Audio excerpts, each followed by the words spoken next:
The Fan. 10:05, good morning. It's the Friday football feast. It's the feast. It's the feast.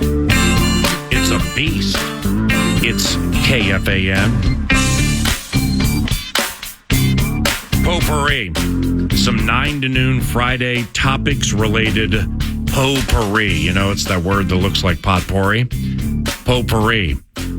Definition. One of the two is a mixture of things, especially a musical or literary medley. Well, we have a mixture of things from a topical standpoint. And the KFAN Bradshaw and Bryan text line, forever is your friend. If we bring up something where maybe you agree with it, you want to amplify it, you're on the other side of it, gone and hit that 64686 for the Bradshaw and Bryan KFAN text line. And I put together 4. I can have more if needed. I'm sure Eric also can.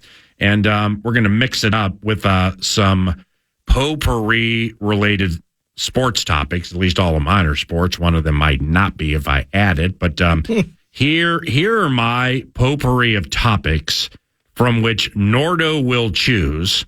And then he unfurls some for me. So your choices are going to be, are you ready, young man? I'm ready. Sky U Motzko. Okay. Cat Closeouts. Ooh. Cuz Buzz. And or 11th Heaven. Sky U Motzko. Cat Closeouts. Cuz Buzz. 11th Heaven. 9 to noon. What you got? Well, in the frame of, I know what I'm going to choose. You want to hear mine at this moment? I'd love to. Okay, well, here are mine. Mm-hmm. Quintupling. Okay. Yes. Mahomes meet Williams. Okay. The cost of trading. Gino and the Hawks. Gino and the Hawks. Gino and the Hawks. Or, yeah. I also have a Cuz Buzz related talker. Okay. Well, it is, according to Brandon Molesky's Twitter, it is National Radio Producer Day. So with that, you got a visit from Howard in Chicago. That was your gift today. Yeah, how about that, huh? Not exactly sure. An unexpected gift. Not exactly sure what he brought, but Howard in Chicago stopped by to say hi to us. And well, the kosher Romanian, if you need some in the side studio here during the break, it's fresh and ready. And no saltwater taffy for yours truly, Howard, please. We're laying off sweets and candy and all of that for a couple of months. Simply because we don't want to sprout a fourth chin. But your dedication to 9 to noon, likewise for your family, and you stopping by to say hello to us, that for some would elicit this. Oh my God. Who is that? How'd he get in? Average at that. Who's that? Did we start a new station? But for us, it's... So we love you, brother, and it was good to see you. That was your gift for National Radio Producer Day today. So with that said, you get the choice here. Would you like to choose a topic, or would you like yours truly to choose a topic, something on which we will opine? Let me hit you with this, because this is the quintupling bit. Okay. You would never choose that on its own. I choose it first. Okay, perfect. Mm-hmm. Because this is super interesting to me. Quintuples? Quintuples. Okay. And here we start with girls' high school basketball. Hey, we got a whistle stop. We got a whistle stop, and we're headed to, I believe out east. Here we go. Yeah. Broadalbin, Perth, December 27th, 2023. Perth, Australia? The girl's name is Kiana Christmas, where for her basketball team, it is Christmas morning every single day. I found this article, and it's from the Daily Gazette. On Christmas Day, as in Kiana Christmas, she presented just a microcosm of the numbers that she was able to produce, as in a 55-50 overtime victory over Notre Dame Bishop Gibbons in mid-December. Kiana Christmas messed around and got a quintuple double. Here goes the button bar again. Wrong whistle for the whistle stop. Please continue. So she acquired and accrued, I should say, 11 points in one game. Yeah. 20 rebounds, 10 steals, 11 assists. Jeez. And 10 blocks. Hopefully you didn't hook her in your league freak during the course of that week because you did. She's a senior 6-footer for her school, the Scrappy Bulldogs as they are. And it's a prototypical performance, this article says, as she produced a quintuple double. Now, I found this in the article, and this is where the text line can come in because they are historians. Whistle stop. They can tell me how rare that is and if the numbers I have in front of me are correct. Because Tamika Catchings is, and she's HOF on the ladies' side, she's credited with the first official quintuple double. She had 25, 18 rebounds, 11 assists, 10 steals, 10 blocks in a game for a Duncanville, Texas high school in 1997. Yeah. Then a gal in Pennsylvania, Northern Lehigh, Amy Ortner, had 26 and 20. My God. Damn. With 10 assists, 10 steals, and 11 blocks. Now, to the men's side, this is where it got interesting to me, trying to figure out just how big a deal this was. That's the ladies' side. Is there a disparity in competition? This is not about indicting or downgrading the competition as much as it is, I don't watch a lot of girls' basketball.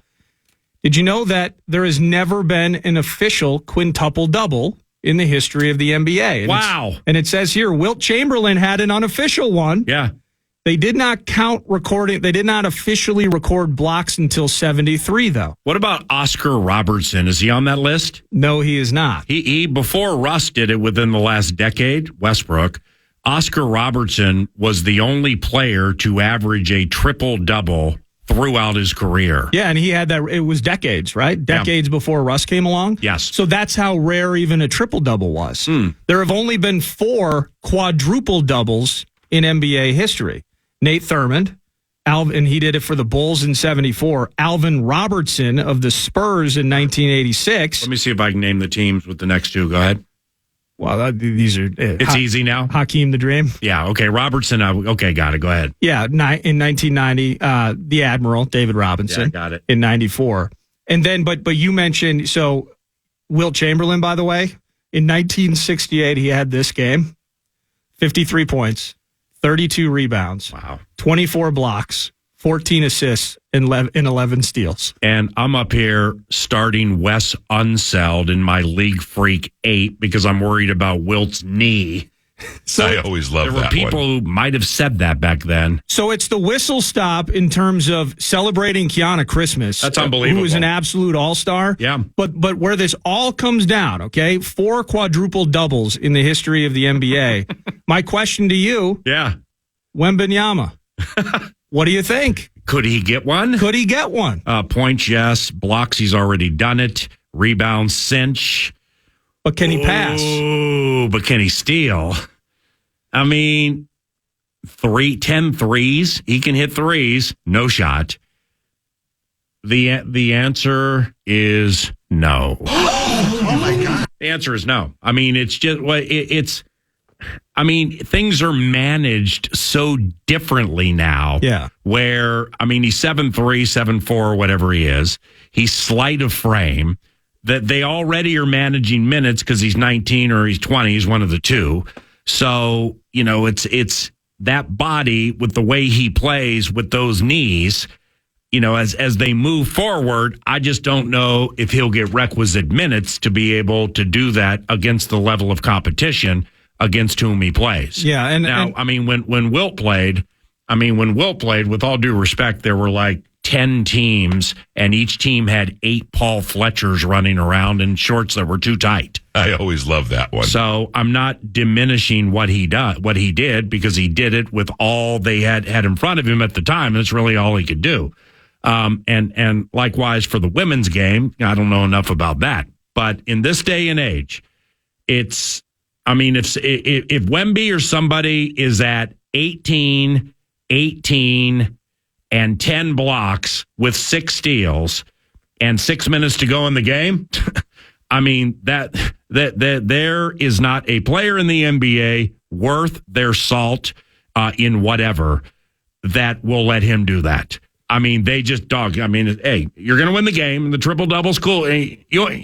I'm not going to be on the other side of absolute NBA quadrupled, whatever, double history, and then they'll just start fouling him and kicking his knees. I always love that one. I don't remember this, but remember where back in the day when Draymond Green, we would talk about him for actually playing great basketball and not freaking out on the court? Yeah. He was super close. He had like a 10-10-12 and then like 4 points. I think it was one of those games where he had 12-15 rebounds, 10 steals, 10 blocks, but then he was 1 of 7 from the floor with a couple of free throws or something like that. That's amazing. But I just think about in this league, and it just, when I saw the Kiana Christmas bit, I'm thinking in today's NBA with all these blowouts, there has to be a game in the middle of December, and it's a couple of L's going at it. We've already seen, Embiid, 73, Luka 70. We've seen these games. Cat had the blow up game. Yep. We're at that stage of the year when technically nothing's on the line. Yep. That you get that first half, like you're saying, somebody,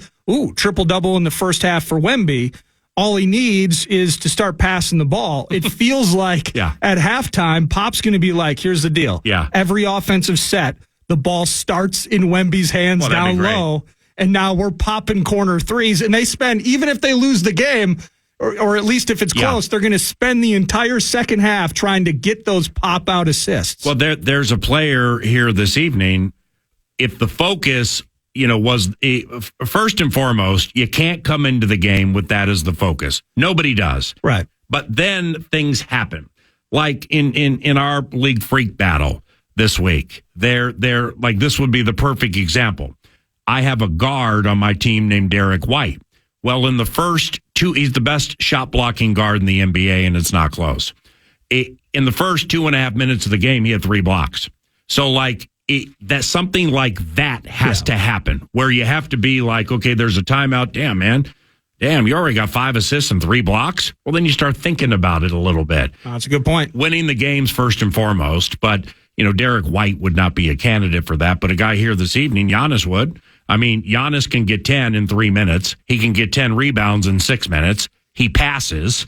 That's assuming they still pass, despite the at times moribund and or enigmatic Milwaukee Bucks ways.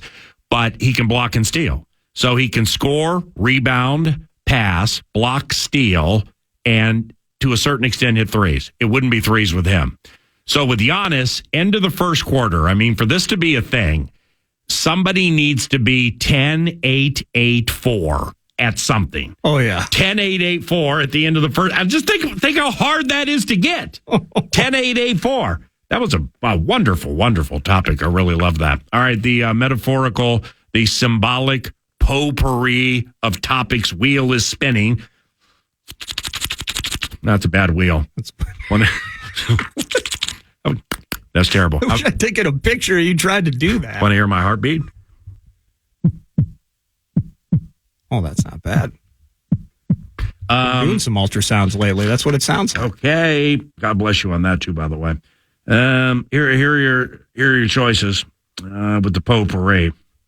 You get either Sky U Motzko, Cat Closeouts, Cuz Buzz, or 11th Heaven. Well, in the frame of the show, I mean, it's over. It's 11th Heaven. I want to know what 11 and heaven. Okay. Other than the obvious rhyming and alliteration, I want to know what those two have up their sleeves. Yeah, this is not one of the 3 levels of heaven taught in Deuteronomy in the Old Testament, but this for the purpose of the National Football League and what we do here on Earth. 11th Heaven, with a right to change the take.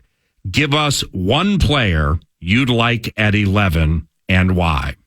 With a right to change the take, give us one player that you would like at 11 for the Minnesota Vikings, and why? Bama pass rusher Dallas Turner, if he's available. Absolutely. Just in some ways, it's paint by numbers. We were talking about it with Gabe yesterday. Is okay if Danielle Hunter is no longer on this team, do you maintain faithfulness or loyalty to the goal of replacing him with pass rush? Pass rush needs to improve on this team. What does it mask, et cetera? If you're going to paint by numbers in that respect, then you're looking at an edge rusher. And as good as they get in this particular draft, Dallas Turner looks like a name that we should be paying attention to. And how he works in this scheme, that's at the mercy of Brian Flores. They evaluate these guys. They know what they're going to get. Yeah. But if taking everything else out of it and in a vacuum making this team better, you talking about it starting on Tuesday really has me I'm uncomfortable moving forward without Danielle Hunter and simultaneously not knowing exactly how this is going to look post-draft. So putting Dallas Turner in there, that solves a problem in very much a simplistic manner of replacing edge rusher with edge rusher. But this pass rush needs to be so much better in 2024, even in some cases, than what it was in 2023.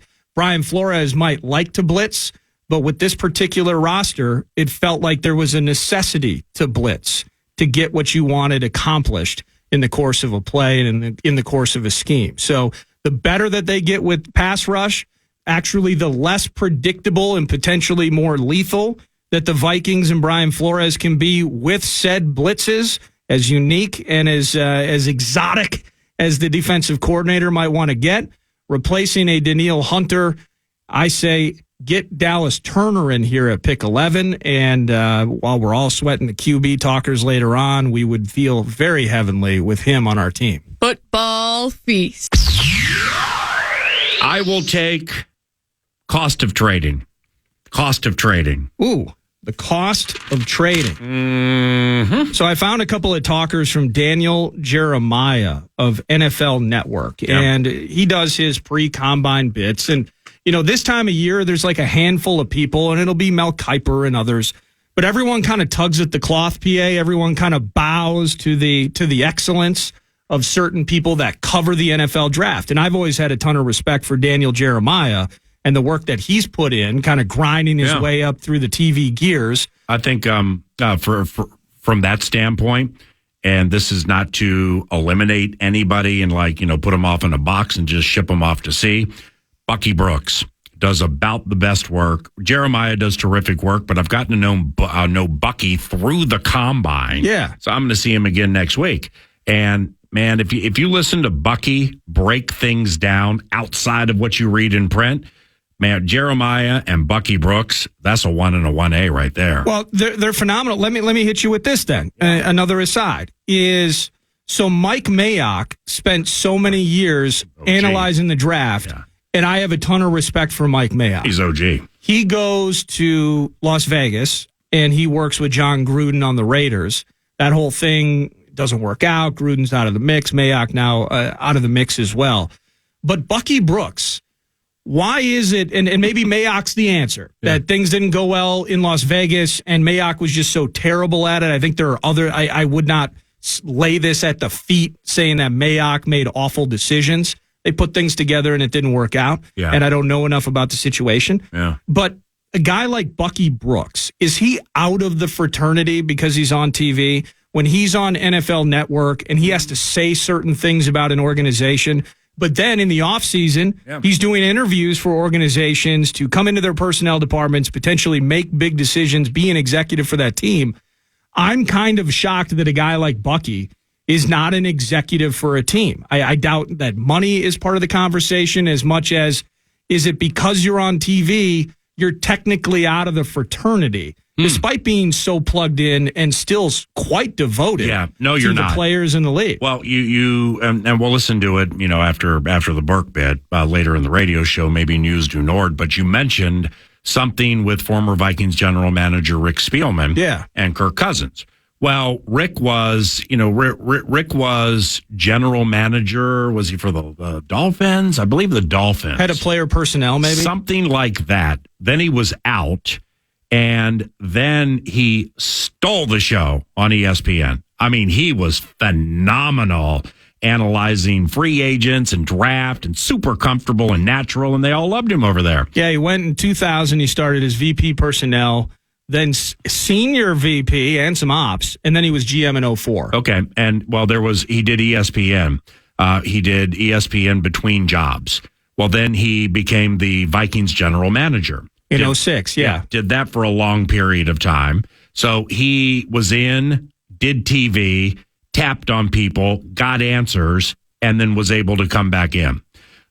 So from say a Daniel Jeremiah Daniel Jeremiah was in the National Football League. Yep. I think he was a scout for the Ravens or something like that. And I believe he's very close with John Harbaugh.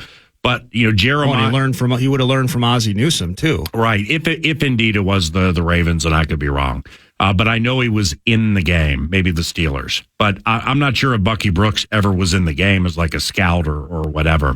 So basically, if you look back at Spielman or Kwesi Adofo-Mensah would be a different example, but the same example of how he moved his way up over the course of more than a half decade with the Niners and then with Cleveland, and from an analytical and a different standpoint than the scouts who work the Southeast region, and it can be a very tough life, and you're cutting up film, and then you're there at the draft meeting, you got these big opinions, and the coach and or general manager, A, barely know who you are, and B, don't use your opinion. Then your opinion works out well because you worked hard at it.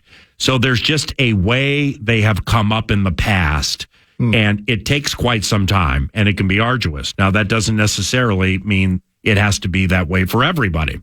So if you're like Bucky Brooks and you're working for NFL.com, NFL Network, and you're working for the NFL, well, first and foremost, you have gotten yourself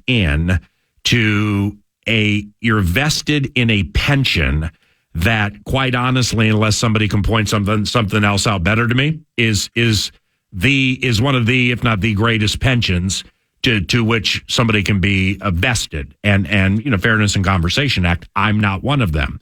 Like on the other side of Florio trying to tease me, but he stopped that a few years ago because he recognized how stupid he sounded. I get paid to call Vikings games by KFAN and by iHeartRadio. Right. And quite honestly, I'll open a vein for you. There was an opportunity for me to get into that pension about 10 years ago, but I would have had to have left Canterbury Park. And I opted not to because, well, that's family right there. Right. They talk to me about family in 10 years. We'll see if that family's there in 10 years when I got my hand out. but nevertheless, I'm telling the truth as I'm telling the truth that, yeah, I could have got myself into that and could have become a Vikings W-2 employee, Kevin Warren there to make the whole thing work. And gambling was not as en vogue in football 10 years ago as it is now. So, I mean, my man ran that thing right up the ladder, right up to NFL legal. Yeah. And they basically are like, yeah, you can do that, but he has to leave the racetrack. And it was tough. So I don't know why I went down that road, but I stayed, and there are no regrets. So, but for Bucky, he's in that pension. That's what I'm trying to say. And that's obviously important, when you're casting your gaze the way of not only your life, but your family's life, and then maybe the lineage, depending on the kind of cash you make. So if you're Bucky, you can have that NFL.com NFL job probably for 30 years at minimum $500,000-$600,000 a year, minimum $250,000-$300,000 a year. Or you can take the swing and go ahead and get yourself $1 million plus for X amount of years. But the first person who said people in jobs like that are hired to be fired, they weren't lying. So now, does that mean you fall off and you can't get back into NFL.com? Ooh. And you're out of that, you're out of the situation, but you got yourself vested in the pension. Suddenly you got Chris Rose at the table instead of Bucket. So which one is preferable? You want to take the swing because it just burns inside of you to lead a team like Brett Veach, of the Kansas City Chiefs. Go ahead and take a look at his path just to get the opportunity to become general manager in like 2016, 2017. It was long and arduous, man, and he persevered. And, family ties into this too, depending on if you have kids and you're married, stuff like that, and then what impact does filling your pockets have on the soul of the true lifeblood of you, which could be your family. So then there's that question too. But for some people, they just yearn to compete at the highest level and to win at the highest level. There's nothing wrong with that. If that's the way God has guided them, if Bucky is guided that way, I think he'd do a good job. Daniel Jeremiah too. But then on the other side of it, it's not fat and happy comfortability. It's a legitimate, wonderful job for the NFL, doing what you love, making fat stacks of cash that just may not be above $1 million or $1.5 million. Yeah. But it's still pretty good, And the implication of having the wrong answer isn't quite as severe, potentially. Beautiful. As it would be maybe leading a front office. Bucky and/or Jeremiah will unfurl 5 mocks, and 75 to 80% of them will be wrong. Yeah. Of the picks will be wrong. And then they'll be back the next year to do the same thing with a 3% raise, and they're still... The Fan.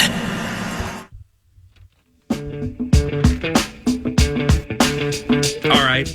As the potpourri has gone or goes, I'll rattle through mine and just give me your quick twitch. Motzko. Yeah.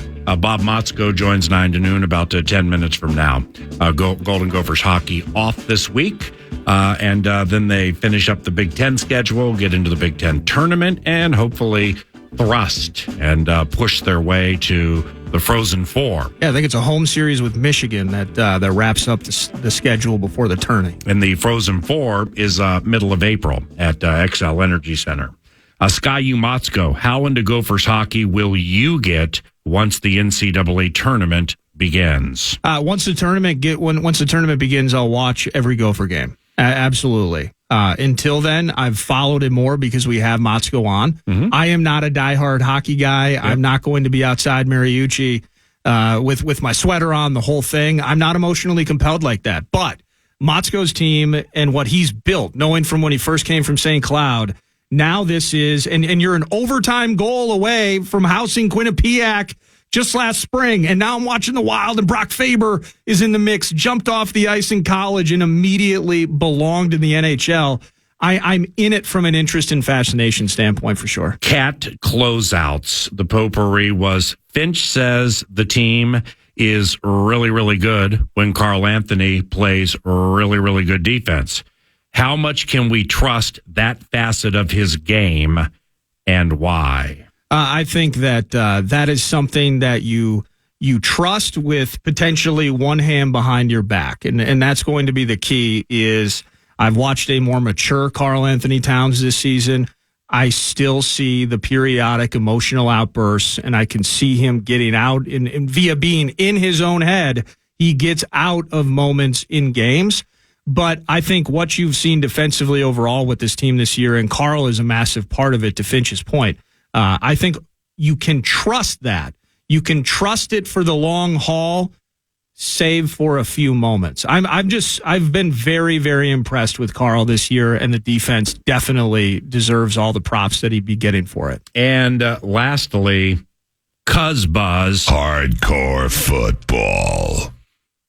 Give him a 2-year guarantee with some form of third-year option he likes, because he will be one of the best 7 or 8 quarterbacks in the NFL the next 2 seasons at least. That's the statement. What's the Buzz? Which side of it are you on? 2 years guaranteed with a third-year option. Some type of third-year spot rack clip. Is it his option or my option? I have no idea. Okay. But it's something where both sides feel okay with it, but there was some acquiescing along the way. But the Buzz part of it, that's just to get him here. I gotcha. Is he will be one of the best 7 or 8 quarterbacks in the NFL the next 2 seasons at least. And let's not get married to the details that are 7 or 8. I know what you mean. You got it. So I'm with you on all of that. The player, if it's a player option, that hurts a little bit. Why? Because as part of this, if Kirk is back, it is a mandate for me. Yeah. I put my Kwesi hat on. Yeah. It's a mandate for me that we identify one of these QBs in the upcoming draft. Yeah, that's terrific. But if I look at his past performances here, specifically last year, I may be wrong, okay, because I'm casting my gaze by football faith to things that we cannot see. I just really am starting to get overwhelmed in my heart that I truly believe that man's going to give you 5 high-end years that give you a chance to get to a Super Bowl. That he's going to give you 5. Ooh. Well, he's going to give you 3. And then after that, he's blowing out the candles on 40 and still slinging it. If Joe Flacco is throwing guys open at this age, at this stage of his career, why in the hell can't Cousins be doing it? Neither one of them moved in the first place. No, I agree. And, without you mentioned without getting into the details with this particular franchise are not necessarily unique to other NFL teams, but they are very important to this conversation because it is constantly a balancing act of depth and talent and drafting. But then, this guy's going to be really good. In the context of your question, I'm in on Kirk with the 2-year bit, et cetera, as long as we have to leave April's draft with the reset button. But where do you get it? I mean, because it sounds like you are in favor of having Kirk back as quarterback. Is that accurate? I'd be open to having Kirk back as quarterback. Well, if you have Kirk back at quarterback, then Alabama edge guy or whomever at 11. Now we're starting to get a little dicey with quarterback of the future, if you know what I mean. I do know, and that's why it's difficult. That's why while I am open to Kirk, if I have to play my favorites, I'm moving on from Kirk. The Dallas Turner at 11, that actually becomes more possible if you bring Kirk back because now the urgency of the future is once again pushed down the road. I am in favor of identifying a QB in this draft and putting the stock into that basket and know about the weeping and the gnashing of teeth and the difficulty of moving on and the learning curve and potentially some dark days ahead in the short term. Totally aware of all of that. Right. With the way that you framed it up, I would be acceptable and amenable to the idea of bringing him back for 2 years if they leave April's draft with a QB as well. Covenant catch-up with a successful head coach of the Gophers hockey team is next. KFAN, the Fan. 1 minute gone by in overtime. Here comes Bavero off ice. Cross the line. He shoots. Oh, and a great glove save by Justin Close. Here comes Snuggerud back up the left wing for Minnesota. Cuts to the shoots. He scores! Jimmy Snuggerud whips it. It hits the goalie and goes in, and the Gophers win it 3-2 in overtime. And that was the last time you heard the Golden Gophers presentation in the iHeart family. Welcome back. It's time to drop the puck. That was a victory over the Notre Dame Fighting Irish after kind of a disastrous start to that 2-game piece. And to chat about that and much more is our longtime dear friend, Bob Motzko, coach of the Golden Gophers hockey team. Off this weekend, Bob's squad is 19-8-5, 11-4-1 at home, and 9th in the ever-important pairwise. Bob, Paul Allen, good morning. What's going on, brother? Good, Paul. How are you doing today? Pretty good, man. And that highlight Mad Producer dropped in with Snuggerud. I don't know him. I don't know what his standards are. I can look at the game logs and the stats and everything and know that scoring is amassing points and scoring definitely probably is important to him and or you. And really from afar, I'm happy that he got that goal before the break because it seemed like there was a little bit of a goal-scoring slump for him prior to that overtime goal, and now you get a little break to feel good about it, come back and make one big run, right? Well, it's a big, big goal for Snuggy. Yeah, he doesn't go through many of these, but, he hits all the great ones. Going through about a 6 game, and we had a real tough stretch. We were playing great in there except the Friday game at Notre Dame. And he had chances, though, and that's the big thing we kept reminding him. You're getting all the chances. Don't worry about it. But that goes in one ear and out the other to a young athlete. But for him to get that goal in overtime and put us through in that game, it'll be huge for him. Kind of, he breaks the ice now. He can relax, and he'll get back to doing what he does. Hey, Coach, what about what was the final score of that Friday game? 6-2? Was it like 6-2?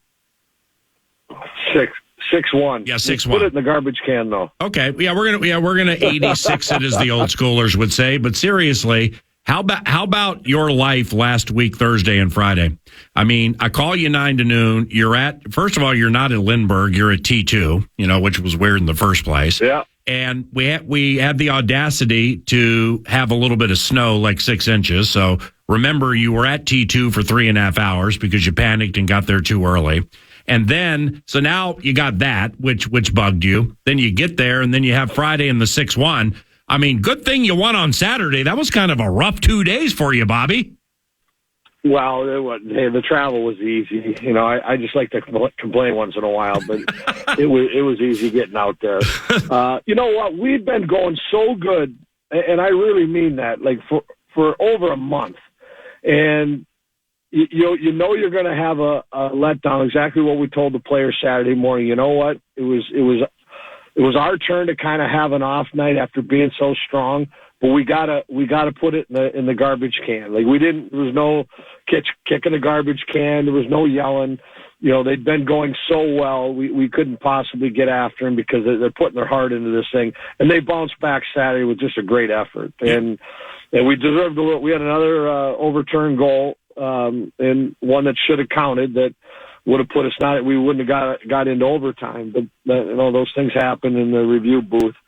But the most important thing is we responded the way we needed to, and Notre Dame's a tough place to play. Give them a lot of credit. They're a tough, ornery team, and we did what we had to do Saturday to remedy that weekend. All right, well, congratulations on that. You guys are off this weekend. You close it with the Wolverines next week, and then the Big Ten tournament, then the NCAA tournament. How honestly, just from a decompression standpoint, forget the 6-1 and then the dramatic overtime game where Snuggerud wins it. We just heard the highlight.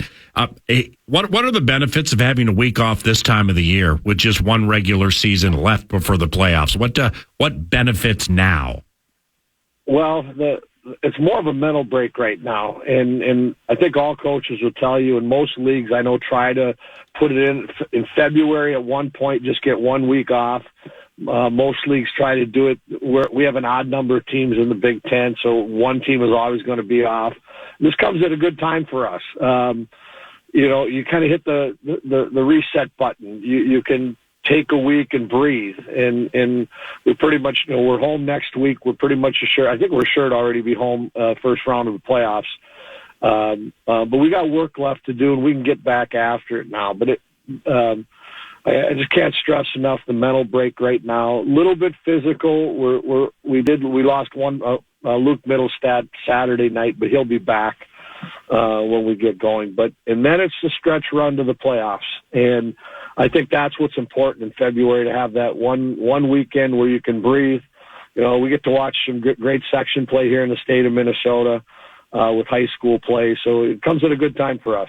Bob Motzko, coach of the Golden Gophers hockey team, with a week of games off, and they close the regular season next week against Michigan at Mariucci, and with Michigan on the horizon, indeed, and we'll chat next week if you have time. That seems to be from afar, Bob, a team that, like you guys, lost a lot of talent to the NHL over the past couple to few years, but are dangerous in that the squad looks dangerous from afar, Coach, because it seems to be in desperate need of wins, given their current standing in the pairwise is like 16. So that's what you have on the horizon, right? Well, there's no question. They've got Notre Dame this weekend, and then they come to us, and when you're on that, and there's a handful of teams, and we're there as well. I mean, we're in a great spot, but you can't take your foot off the pedal. But when you're on the bubble like that, they have no room for error right now. They know that they were in the Frozen Four the last couple of years, and they've got enough returning players to know what's on the line. So you're going to be getting their best punch right now, because it is do or die at the situation they're at. And for you guys, since let's say Christmas, so late last year, the team has played in general at a really high level.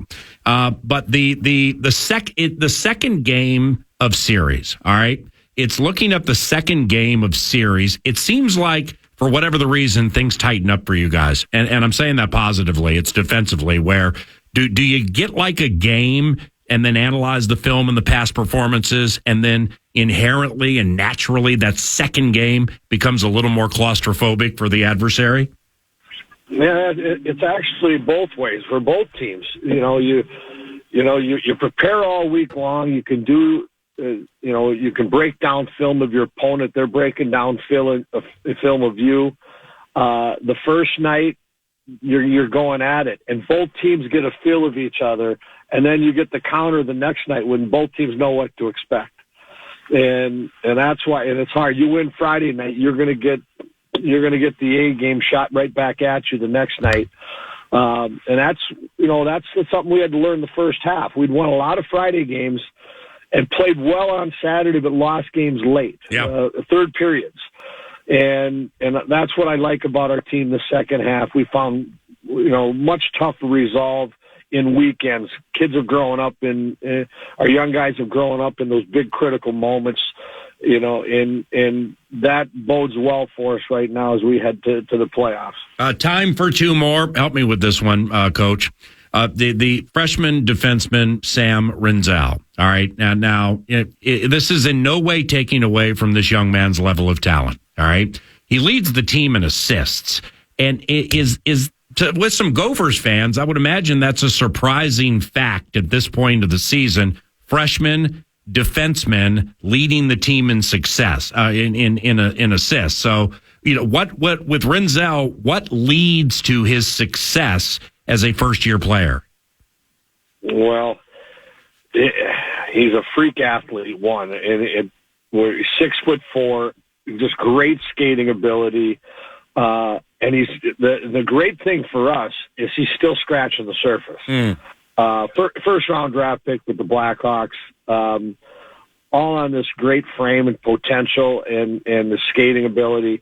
And he's kind of, early he was young and he showed it. And whether it's nerves or experience, but it was like he broke through the clouds somewhere in November, and he's been screaming forward since. And we got to enjoy him while we have him. He'll be here a couple of years. I always hope 3. That's what you hope for. But this kid's future is big time. He's tough. He's got all. We've had some great defensemen here the last few years, and he's just another one to add to the pile that we've had. And I think he's got a chance to be just a star NHL player as well.